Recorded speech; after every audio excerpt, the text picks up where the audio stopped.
Okay, first question. The distance between the circumcenter and the orthocenter of the triangle formed by the points 3 points ఇచ్చారు. వీటితోటి form అయ్యే triangle యొక్క సర్కంసెంటర్కి ఆర్థోసెంటర్కి distance ఎలా ఉంటుందని చెప్పేసి అడుగుతున్నారు వాళ్ళు.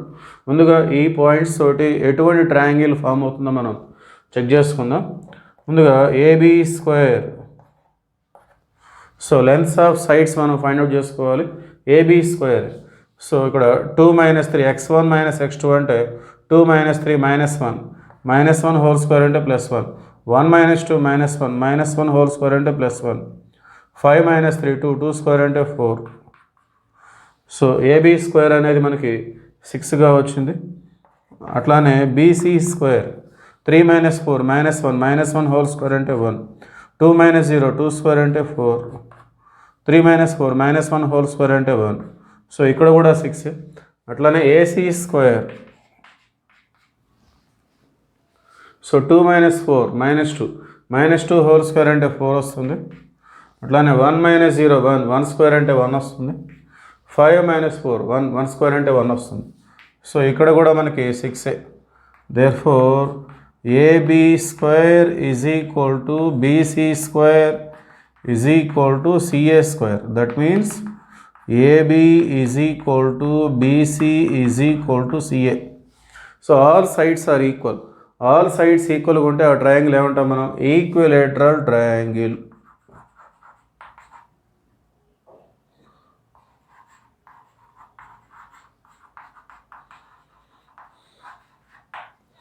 ఈక్విలేటరల్ ట్రయాంగిల్లో సెంట్రాయిడ్, సర్కంసెంటర్, ఆర్థోసెంటర్ ఇవన్నీ ఇన్సెంటర్ ఇవన్నీ కూడా ఈక్వల్గా ఉంటాయి. Therefore circumcenter is equal to orthocenter. So equilateral ట్రయాంగిల్లో సర్కంసెంటర్, ఆర్థోసెంటర్, ఇన్సెంటర్, సెంట్రాయిడ్ ఇలాంటివన్నీ కూడా సేమ్ ఉంటాయి కాబట్టి మరి సేమ్ పాయింట్స్ మధ్య డిస్టెన్స్ అంటే 0. Okay, therefore distance between them is సర్కంసెంటర్కి ఆర్థోసెంటర్కి డిస్టెన్స్ మనం క్యాలిక్యులేట్ చేయాలి కాబట్టి ఇక్కడ అవి రెండు సేమ్ కాబట్టి సేమ్ పాయింట్స్ మధ్య డిస్టెన్స్ అంటే 0 వస్తుంది. Therefore option 4 is the right answer.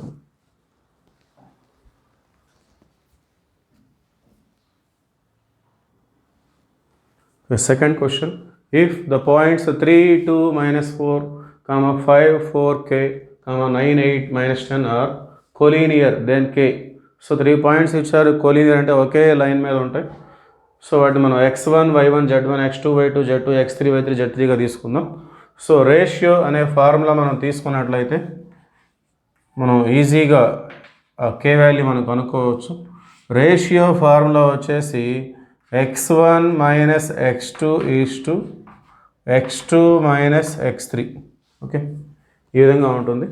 ఎక్స్లకి సంబంధించిన రేషియో, అలానే వైలకి సంబంధించి కూడా రేషియో ఉంటుంది. సేమ్ ఎక్స్ బదులు వై వస్తుంది. అలానే జెడ్లలో కూడా రేషియో ఉంటుంది. మనం కనుక్కోవలసినటువంటి కే అనేది జెడ్ ప్లేస్లో ఉంది కాబట్టి ఒకటి ఎక్స్ రేషియో లేక వై రేషియో, ఇంకోటి జెడ్ రేషియో మనం తీసుకుందాం. సో ఈ రేషియో అనేది ఎక్స్లలో తీసుకున్నా జెడ్లలో తీసుకున్నా రెండు same. z1 - z2 = z2 - z3.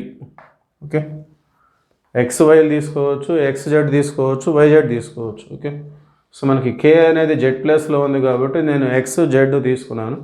So x1 అంటే 3 -x2 అంటే 5 x2 అంటే 5 -x3 అంటే 9.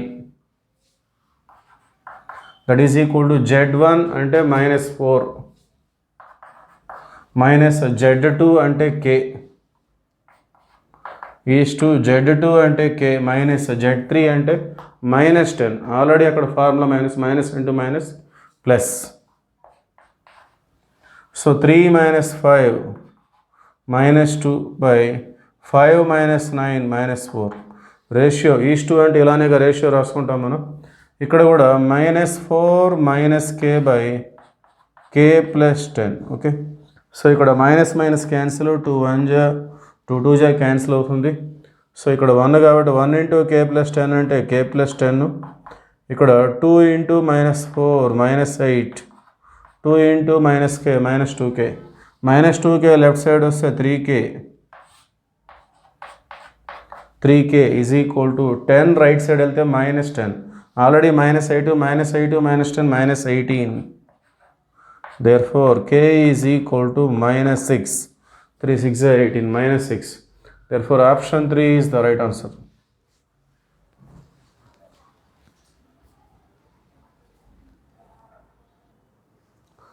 So third question, if K15 103 7 are collinear.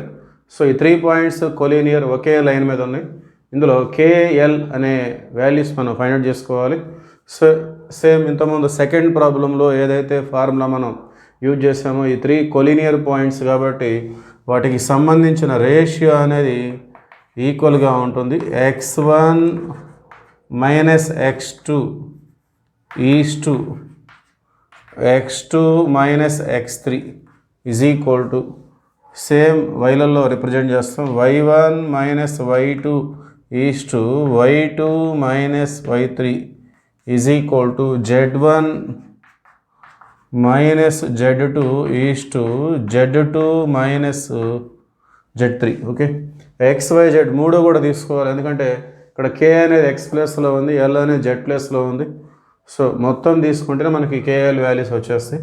So x1 అంటే k, సో ఇది x1 y1 z1 x2 y2 z2 x3 y3 z3 ఆ విధంగా తీసుకుందాం. x1 అంటే k మైనస్ x2 అంటే 1, సెకండ్ పాయింట్లో x coordinate, is to x2 అంటే 1 మైనస్ x3 అంటే 7, that is equal to y1 అంటే 1 మైనస్ y2 అంటే 0 ఈజ్ టు y2 అంటే 0 మైనస్ y3 అంటే ఆల్రెడీ -2 ఉంది, minus +2 is equal to z1 అంటే 5 మైనస్ z2 అంటే 3 ఈజ్ టు z2 అంటే 3 మైనస్ z3 అంటే L. ఓకే, సో k -1 7 అంటే -6, రేషియో ఈజ్ టు కాబట్టి రేషియోగా రాసుకున్నాం. 1 - 0 1/0 + 2 అంటే 2, దట్ ఈజ్ ఈక్వల్ టు 5 - 3 అంటే 2/3 - L. ఇప్పుడు k కావాలంటే ఈ రెండు తీసుకుంటాం, L కావాలంటే ఈ రెండు తీసుకొని క్యాలిక్యులేట్ చేయాలి. సో ఇక్కడ 2 1 2 3 ఈ రెండు తీసుకున్నప్పుడు మనకి ఇక్కడ 1 వచ్చేసింది కాబట్టి 1 into k -1 is equal to -3 into 1. So that implies k is equal to -1 right side వస్తే +1 -3 + 1 అంటే -2. అలానే ఈ రెండు తీసుకున్నప్పుడు 1/2 is equal to 2/3 - L. Okay, మళ్ళీ 1/2 is equal to 2/3 - L. So cross multiplication చేసుకుందాం. 3 - L is equal to 4. So L right side 4 left side, therefore L is equal to -1. therefore k, L, k అంటే -2 L అంటే -1. So observe చేస్తే option 1 is the right answer.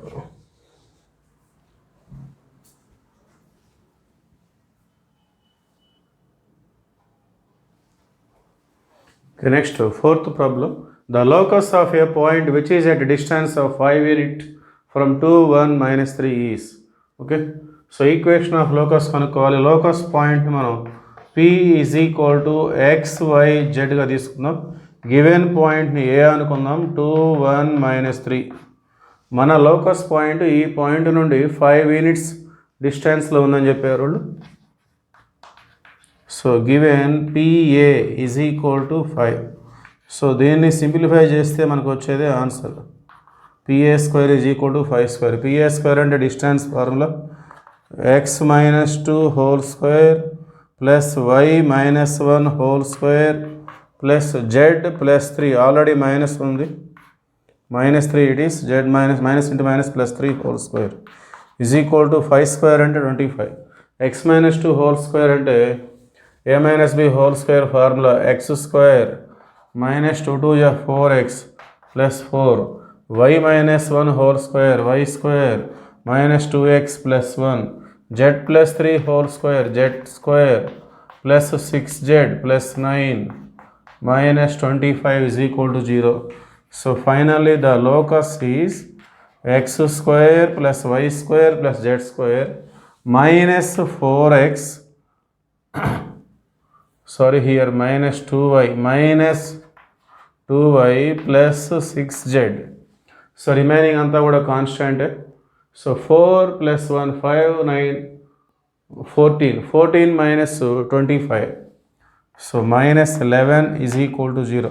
So that is the locus of P.